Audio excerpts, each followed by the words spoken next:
Welcome to the Your Money Personal Finance Podcast. I'm David Pratt, along with Peter Cishecki, president of Everything Financial Group.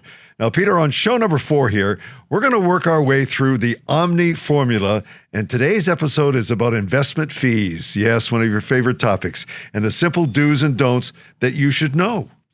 Fees? Are you saying that I'd like to talk about fees every Yes. once in a while? Oh, From time no, to not time. me. No, never, no. Yeah, fees. We're going to talk about fees, the do's and don'ts of fees. And fees are not a bad thing. I mean, unless they're really, really high, obviously. But again, it's what we talked about way back when in episode 2, I think, about full disclosure. Yeah. And that's what we want to talk about with fees is how to read them, how to find out what they are, or in some cases, you can't really find out what they are. And when you can't find out what a fee is, that's a dangerous thing. For full disclosure, to shed light on people, we are one of the worst countries in the world when it comes to disclosure of fees. It's Really? brutal. It's brutal. We make fun of the neighbors to the south. Yeah. And I work, as you know, with an office in Arizona. I deal with Americans with my office down in Scottsdale. And what I have to provide for disclosure in the States is way above what I have to provide in Canada. So what we do at Everything Financial with our Omni formula is disclose everything. That's why we started this years ago when you and I were on the sports station together, and it was all about not providing answers, not providing stock tips, because that was the one thing we said, there's no way I'm going to be doing stuff like that. It was to provide education, disclosure, teach people to ask the questions they didn't even know they're supposed to ask. So people, we're going to teach you today to ask certain questions about fees. That's what you're going to do, is learn what to ask and how to find out what those fees are. And if you can't get a clear answer on fees, that should be not 1, not 2, but maybe 3 red flags should go up at that point. All right, let's get into it. The do's and don'ts. Now, what I'm invested in, okay, and how should I read an investment statement? Well, the first thing you should look at, Dave, is the type of investment you're in. Okay. We're not really into fees yet. It's just, what is it? So look on the investment statement for the account type. Now, we've got a graphic we'll show you here of how to find that on a statement, but is it an RSP, or is it a TFSA, or is it just what they call a non-registered or a taxable account? Maybe it came from a past pension, and it's what's called a LIRA, locked-in retirement account, or a locked-in RSP, or who knows. But the type of account is key because, well, what if you needed money for an emergency? Yeah. Well, you don't really want to touch your RSPs if you don't have to, obviously. Do I look at TFSA? Do I look at the non-registered? So just understanding the type of account. Because you know what I've heard from people? And this is, no, I don't have an RSP. I have mutual funds. No, mutual funds are a type of investment that can be within an RSP. I didn't mention a RESP, Registered Education Savings Plan, there for your kids. So knowing the types of account is the first thing from the statement that you can sort of help clarify is, what do I have? And that's the account type. There you go. Okay, let's get on to segregated funds. Okay. I think I just froed up in my mouth when you said segregated Okay. funds. But anyways. And more importantly, do you have them? Well, I don't. I can tell you that. Okay. Segregated funds are a type of mutual fund. They're a segregated fund, though. They're not a mutual fund. Okay. They're very similar. Provided by insurance companies and provided by insurance salespersons. There's also an extra fee built into a segregated fund. Ouch. Now, they will tell you, but that fee is important because it provides creditor proofing and it provides insurance on your principal. It's at certain stages, mind you, if you die. But you're paying a very high fee for those extra protections. So that's very important to know. Again, not is it right or wrong, but what am I paying for? Yeah. And here's the thing that Peter gets on his soapbox. Here we go, people. Peter's going to rant. I learned it from this guy. But with a segregated fund, they're being sold by insurance people who don't have to take any educational training like someone selling mutual funds. At least they have to go through the mutual fund or our advisors, even though we don't sell any of these products, I have them still take this Canadian securities course. So they have the knowledge about what's involved. Because I think education is a good thing. So a segregated fund, this is again, cynicism, because I would never have sarcasm. No, never. But way an insurance person can sell you an investment, get a commission without actually having to take any courses other than the life insurance course. So what does the life insurance course really have to do with selling an investment? Oh, I don't know, other than making money. But more importantly, segregated fund does provide some of those protections. There is a fee paid for it. And sometimes actually that is not necessarily a bad thing, but you should still have full disclosure. And unfortunately, they don't have to disclose any of those fees. Peter, what are ETFs and do you have them? Yeah, this is important to know, but ETFs are not a bad thing. They're what's called exchange traded funds. They're a mutual fund with a lot of the fees stripped out. Okay. Fees stripped out. There's a good thing. Very good. But all they do is follow the market. But for someone new, a younger person maybe getting into the business as far as developing their financial plan, not getting into business on my side of the table, and starting off with some savings. Maybe they're just starting off with a TFSA or starting off with an RSP. Why go pay ridiculous commissions, ridiculous embedded fees, if you can just get an exchange traded fund that follows the market just to get you going on your savings path? Sure. There's nothing wrong with it. It's actually a good way to buy bond holdings too, because you strip out bonds perform so lousy right now in the market when we're recording this, and maybe if you're even watching this in a few years from now, they'll still be doing lousy. Okay. But it's a good way to save on some of the fees to get a basic investment. So an ETF is not evil. It's just basic, but there will hit a point in your development of a financial plan where you need better advice, you need better strategies than what an ETF can muster. Now, here's the thing. I said ETF just follows the market. Great when the market's going up. Good. Nothing wrong with that. What about when the market's going down? Wouldn't it be better to have then what's called active management, which is what a portfolio manager provides to really stay a step ahead of the market? And that's important, or at least that's what they're designed to do, and that's what they attempt to do.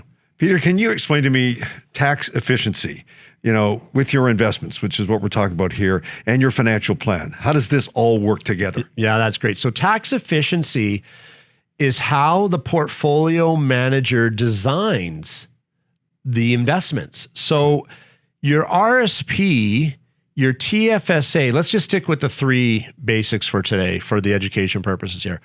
RSPs, TFSAs, and non-registered investments should not be in the exact same investment. That is not tax efficient. So I'll explain what I mean. The worst thing for tax is fixed income, bonds, anything earning interest. Anything earning interest is 100% taxable. So if you're going to have to pay tax on something, you'd rather have it sheltered or be more efficient inside your RSP. Because Dave, in an RSP, it doesn't matter how you make money within the RSP. You only pay tax when it comes out at whatever your income is, whatever that tax bracket is, not how it grew with inside the RSP. So fixed income should be within an RSP. Items that are way more volatile, all equity, global equity, things like that. So the more volatile portfolio that will still earn capital gains, but may have a lot of highs and low swings to it, should be in your initial TFSA. And I'm saying initial TFSA, I'll explain that in a second, but that's best in a TFSA because you'll never pay tax on that growth. Yeah. So if you're going to have huge volatile growth that could cost you a lot of money in tax, put it in a TFSA where you pay no tax. Now, people, on my soapbox again, tax-free savings account, wrong name.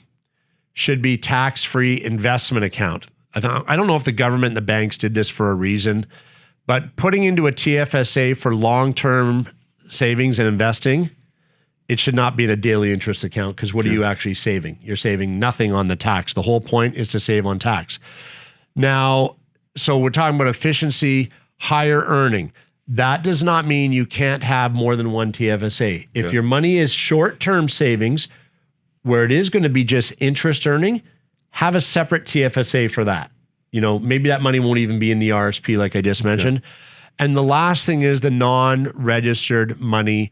This will a lot of times be a mix, but the lowest tax items are capital gains.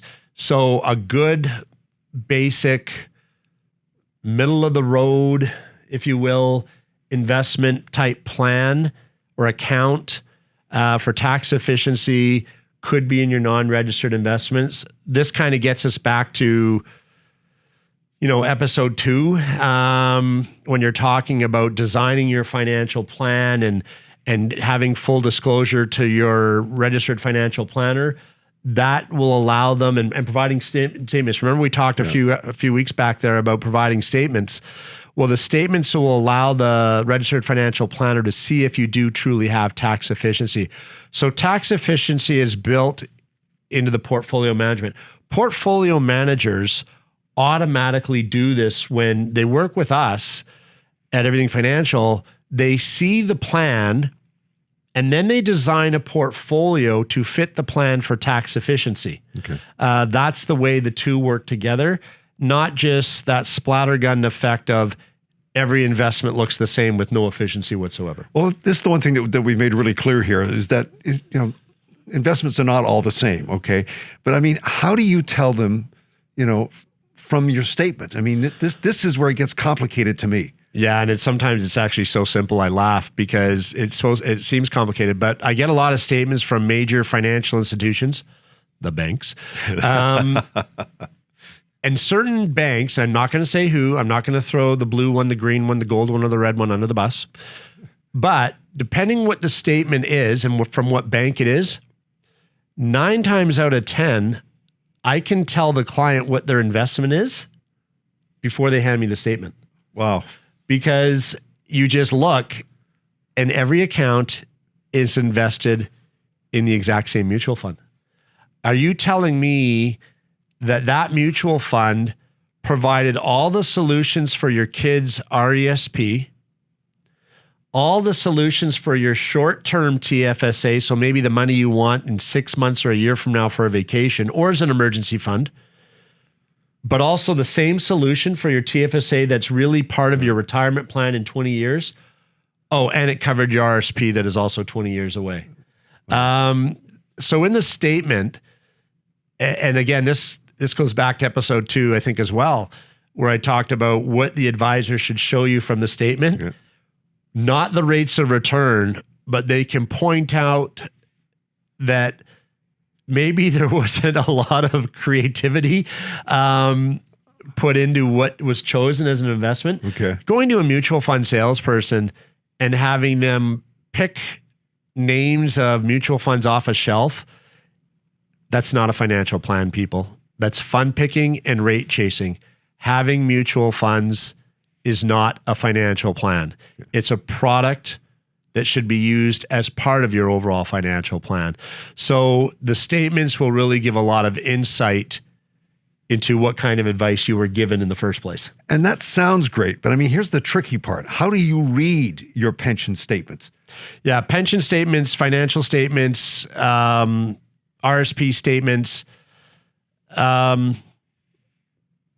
put blinders on. I don't know. You can't read them half the time. I mean, I'm not saying they're easy. No. I do this for a living, and sometimes I see them and they go, so TFSAs, RSPs, RESPs, LIRAs, locked-in RSPs. Those are your investment statements.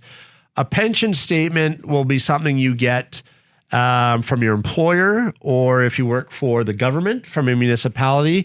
And a lot of times you really do have to take it to a registered financial planner to get full clarity. But what you're looking for is what's the income.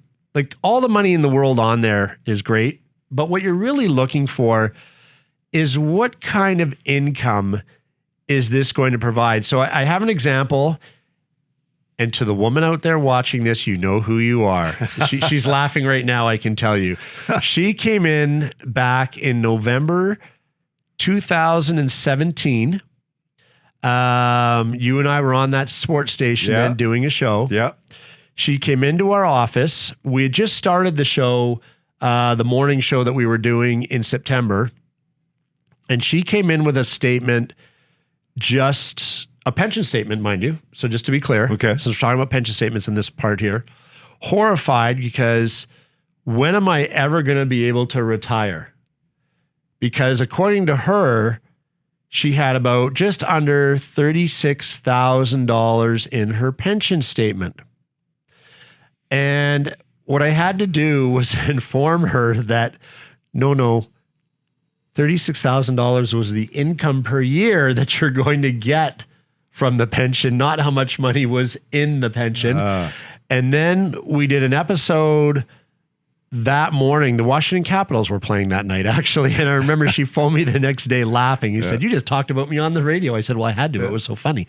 I mean, but it provided her clarity to know where she was in life and that, retirement wasn't 20 years away. Retirement was only 2.5 years away. So you sometimes need help with that statement, but look at annual income versus deposits. And that's really what you need to look at. Okay. Or seek help. There's nothing wrong with going to the registered financial planner. And maybe you're not ready for a full financial plan, but there's nothing wrong with going out, paying the person, and I've done this for many people, for an hour of their time, because everyone should be paid for their time fairly, and saying, "I'm not really ready for a plan, but can you help me understand what I'm looking at?" Yeah. And get someone independent who's not there to sell you. And we have sometimes with me or with Brian, Derek, Vitri, Jackie, different people at our office, where clients will come in, we'll spend an hour with them, helping them out, and maybe we don't see them again, or maybe we don't see you for another year. That's okay. That's your right. We don't want you to come in until you're ready and willing and able to move forward with that trust factor to do a financial plan. But seek advice and help, because I can tell you this, and we vet and choose the portfolio managers we work with. Still, that does not make a statement easy to read. Yeah, to say the least. I mean, English is not only my first language, it's my only language, and I still get confused with all of this. And I've heard you speak it, and sometimes I question that. Okay, are you ready for the next one? Yeah, I am. Okay, here it comes, okay? Because I don't have an answer for this either, so this is why I'm asking. What is commuted value? Please help me, help me. Commuted value is a great one because a lot of people don't even know it exists. So commuted value is where you can leave your employer, and instead of taking the pension or the income, and there's certain factors involved, you can actually just take all the money. See, I understand that. Yeah, you take all the money. I get that part. So let's use that example. That woman, hers didn't have commuted value, but let's just use an example. So she had a choice. Let's say she had a choice, and I just did one of these last week, where the person had a choice of, whether it was $2,000 a month of income provided for whatever the period was, the 10-year guarantee period, unless they died, et cetera. There's all these different options anyways with a pension. Or they can take all the money, go to their firm they want to deal with, invest the money, and then you have control over your income. So instead of the pension department being in control of your income, you choose your income. Now, the pension department's going to go to your spouse, who has to also sign off with you. Oh, your husband, wife, they don't care about you. They don't want to leave you with any money. They're going to lose all your money. The fear factor, holy crap. I mean, it's there. They will, I've seen them have a woman in tears putting the fear of God in them. Wow. About taking commuted value, where actually the person took the money, the commuted value. We knew in this case the husband was going to pass away. It was very unfortunate, but they actually got all the money plus life insurance. They end up getting twice as much money, but the pension department doesn't want you knowing that, because guess why? There's a commission involved. They want to keep the money and keep it. Now, here's the thing. Do you want to be in charge of your income, or do you want someone at HR department to be in charge of your income and deciding. Do you want your pension money to go to your kid's spouse if you pass away? Or do you want it to be left with the pension company? They don't want you to have the money. They want to keep the money. They get a commission on it. Yeah. It's your money. It's your right. If you have a chance for commuted value, I have yet ever in my day seen a commuted value where it didn't work for the person. There probably is some cases where it's not the right decision to make, but at least go through the information and see if you should take the commuted value. And when you're doing this, let the financial advisor should not be irresponsible. They should use a rate of return between 3% and 5% at the most. In other words, what kind of income will this lump sum of money provide you if it earns 5% at the most? And then compare that to the pension, but compare the freedom you get with that money. Okay, with certain pensions, you can take that commuted value, like Air Canada is one, and other airlines and certain private companies. You have a choice to take that commuted value right up until retirement, like age 65. You don't have to do it at 55. But again, that's where the full disclosure, like we talked about one of the earlier episodes, goes, that really comes through. In having copies of those pension statements, and then the advisor or financial planner, when helping work on your plan, can get you to ask those questions to your HR department about commuted value. When do I have to take it by? But warning, be expecting some blowback, especially from government type things where they don't want you to take that money. They like the commission that, keeping that money on hand, or bonuses, whatever. The people are going to write and go, we don't get a commission. Bonuses, enhancements, I don't care what you want to call it, compensation on the more money that's kept in a pension plan. But I feel, whether you deal with me or not, I don't care. It's your money. You should have the freedom, the full disclosure to make a choice with your money, which is your pension. Again, as I said, God forbid you're to pass away, leaving all that money to your spouse, your kids, their kids, creating a legacy, or having that money disappear into the hands of the pension company. Your money, your choice. Commuted value is important to find out. So what is your real rate of return? Yeah, and that's really important when you're looking at all this stuff. Again, with the pensions, use a rate of 3 to 5%, but a real rate of return is what are you earning minus fees. So let's say they're showing you, though, a net rate of return, which is different from a real rate of return. So they're showing you a net rate of return. But then what you have is return minus inflation. And inflation, we go through low periods of inflation. We go through high periods of inflation. And it's funny, when you think back to 1990 and you could get about 12% on a term deposit. Well, and I get this from older people, like my parents, like my dad. Well, back in 1990, son, I could earn 12% on my GIC. Dad, inflation was 10. You were really earning 2, and that's the real rate of return. The difference between what are you earning and what inflation is. And when people give me that, well, I could go get a GIC right now for 6. And in 2022 here, when we recorded this, and inflation was about 6. So what you're telling me is you just made nothing. That's really what it is. So you got to look at your long-term, like 5-year average rate of return versus a 5-year average rate of inflation. And if your average gross rate of return is 7 and inflation is 2, you made 5. That's for simplistic, education. Sure. So to keep with the money trail here, okay, and again, I'm learning a new language with you. What is dollar cost averaging, and why are we doing it? Yeah, well, new language, because remember, you just said you don't really speak English.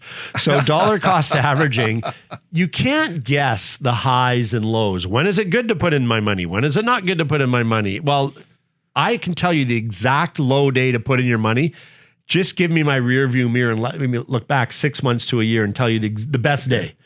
But we really don't know the best day. So dollar cost averaging is a really good way to plan, which means you're putting in money monthly to your plan. That's a strategy to put in money, and sometimes you're going to buy those investments high. Sometimes you're going to buy those investments low, but you're going to get the average price of those investments. So you're, ironing out, smoothing out the volatility, the risk, and the guesswork. Yeah. And it's a good way to budget in your financial plan to help you move forward from that initial plan that we talked about to a recommended plan moving forward. And there's nothing wrong with doing that dollar cost averaging. Now, all the key points about evening out, lowering volatility, etc. Yeah. But more than that, maybe it just gets you on a plan and forces you to move forward in your strategies to actually start doing a plan. And if that's an easy way to ease into it and you get those other benefits too, that's not bad. Okay, here's my final question. I've saved the best for last. When to buy and not to buy investments? When to buy investments is when you need them. When not to buy investments is when you don't need them. I can tell you exactly when not to buy investments. When you go to the teller at the bank, because they're not listeners, people. That's why we call them tellers. You go to the teller and she says, or he says, on February 28th or March 1st, did you maximize your RSPs? You better buy your RSPs. You should buy your RSPs now. How are you going to retire if you don't have RSPs? Don't buy investments then. Okay. So the best time to buy investments is when you have the money, it's part of a well thought out strategy, and the plan says you would benefit by doing these investments, and you're all in agreement. Yeah. Don't buy them because someone's telling you to buy them as a guilt-ridden, commission-driven factor. Yeah. Do your homework. Don't be pushed into it. Don't rush into it. Take your time to make sure the purchase makes sense. That's simple. And that's it for episode 4. And Peter, if folks want more information on what you do at Everything Financial or how the Omni formula works, what should they do? Go to everythingfinancial.com. Reach out to us through email, Facebook, Instagram. If you want to learn more, one of the best ways to learn more, Dave, is looking on any of those areas where you can find podcasts. So look up the Your Money podcast, or go to Everything Financial Group on that YouTube internet thing. We have our own YouTube channel. It's there. All the episodes get dropped there. I hope drop's the right terminology. Yes, it is. And you can look up all sorts of education materials on there and reach out, send us an email, and we'll be happy to help you out and point you in the right direction. As always, great stuff. We'll be back soon with episode 5. In the meantime, if you have a question for Peter or a topic from the financial world that you'd like us to cover, email the show at yourmoney@everythingfinancial.com. Adios. Thanks, Dave.